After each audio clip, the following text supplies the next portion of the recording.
जब मैंने इतिहास को गहराई से स्टडी किया तो एक बहुत ही चौंकाने वाली बात सामने आई। जिस वक्त हल्दी घाटी की लड़ाई चल रही थी उस वक्त अकबर की फौज तो मैदान में थी, लेकिन खुद अकबर वहां मौजूद नहीं था। अब सवाल ये उठता है कि अगर अकबर नहीं था तो फिर उसकी फौज की कमान किसके हाथ में थी? तो जवाब है राजा मान सिंह और शहजादा सलीम। जी हाँ, अकबर की तरफ से युद्ध का नेतृत्व कर रहे थे एक हिंदू राजा और एक मुगल राजकुमार। यहाँ से कहानी और भी ज्यादा रोचक हो जाती है क्योंकि हल्दी घाटी की इस लड़ाई में दोनों तरफ से हिंदू थे।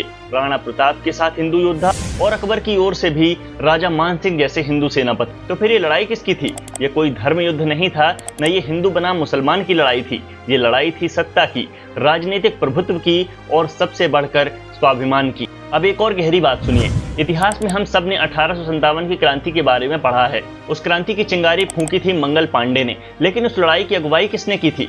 बहादुर शाह जफर ने। और साथ में थे तात्या टोपे, नाना साहब पेशवा, झांसी की रानी। मतलब हिंदू और मुसलमान मिलकर लड़े थे दुश्मन के खिलाफ। और फिर अंग्रेजों ने एक चाल चली, डिवाइड एंड रूल, यानी फूट डालो और शासन करो। यहीं से समाज में धीरे धीरे जहर फैलाया गया और धर्म के नाम पर, जाति के नाम पर और सबसे खतरनाक, इतिहास को तोड़ मरोड़ कर एक दूसरे के प्रति नफरत भर दी गई।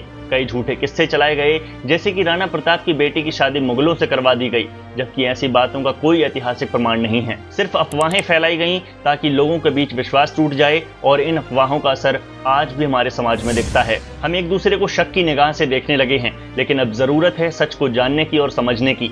इतिहास को धर्म की नजर से नहीं, तथ्य की नजर से देखिए, क्योंकि जब हम सच्चाई के साथ खड़े होंगे तभी हमारा समाज एकजुट होगा और यहीं से हमारी असली आजादी होगी। सोच से, नफरत से और झूठे इतिहास से आजादी।